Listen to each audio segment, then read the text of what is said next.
Hey, this is the Entertainment Advice Channel. What I want to talk about today is the question of, was the 1990s the golden age of music? So for this video, I'm going to discuss, was the 1990s the golden age of music, meaning like it was literally the best decade of music that we've ever had, or is it overrated? Is what I'll be discussing for this video today. So now I mentioned that, let's get started.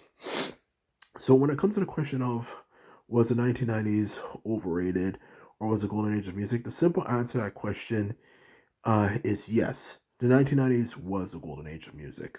Now, even though as human beings, I know we all have different preferences and stuff. Some people like this, some people like that, and so on and so forth. The truth of the matter is, even though we do, the truth of the matter is, there's still fundamental rules and principles that decide if something's going to be good or not.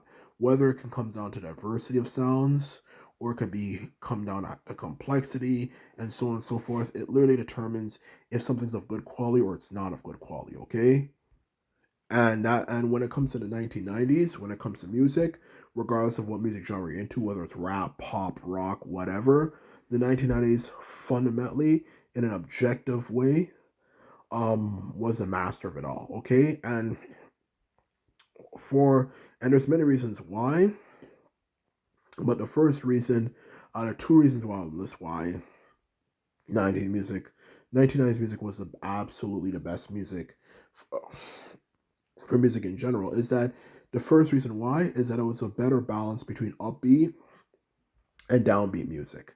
Now, this is something that's been going on for a long period of time. The this whole division between upbeat and downbeat music, which upbeat means happy sounding music, while downbeat means music that sounds sad, angry, whatever. But the truth of the matter is, the 1990s, uh, it still wasn't the greatest when it came to this, but it was definitely a lot better. Because the truth of the matter is, when it comes to having a better balance, when it comes to this particular issue, is that unlike previous decades that came before the 1990s, with the exclusion of maybe like the 1960s or something, to a certain extent, the 1990s just simply focused on making music. The previous decades, I should say, focused on making music that was just simply meant to sound happy. Like acting like everything is perfect, the family is good, everything's going well, and it set unrealistic expectations and so on and so forth for people. Because sometimes in life, things are not good, things are not perfect, and sometimes things are just absolutely freaking terrible, which in of itself is not a very good thing because that can create countercultures that can kind of screw things up. And next thing you know, we have a situation where everyone's just making songs about being depressed and sad and all that type of stuff. Okay, like the music of today in today's world. Okay, but when you have something like the 1990s had that had a greater balance between the two, it prevents anything too drastic from happening.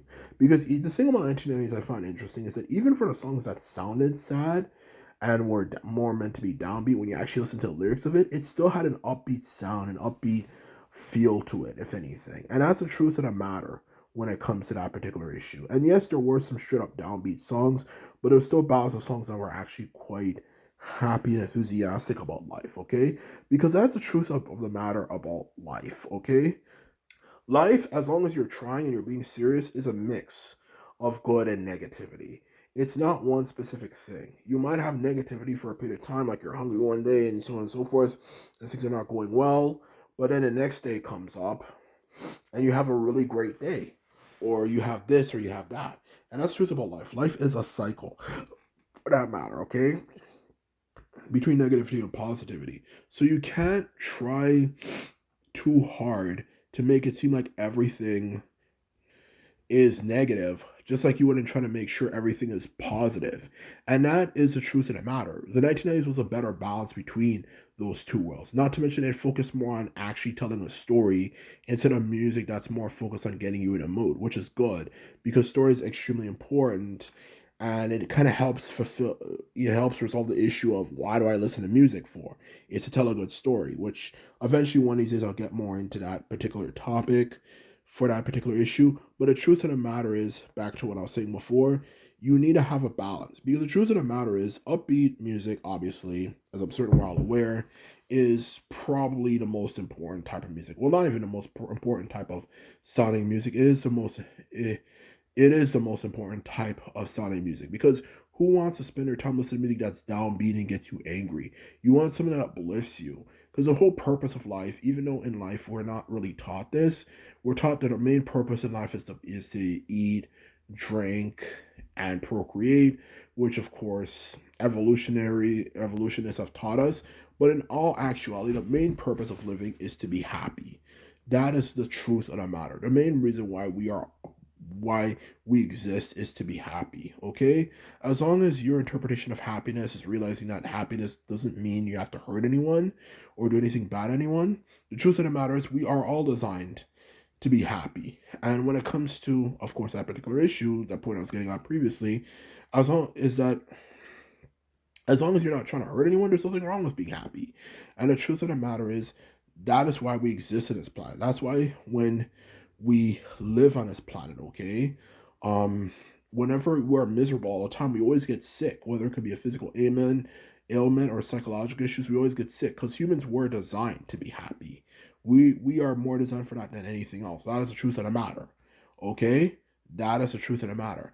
And the problem is with other decades of music is that interestingly enough is that it focused too much on trying to make things sound happy all the time, and the more you try to do that, the more the people who are left out of things are going to feel more unhappy and disenfranchised with society and the world for that matter. Because why do I want to be someone who's miserable and looking at everyone looking like they're so happy they're having such a great time while while I'm the one suffering here?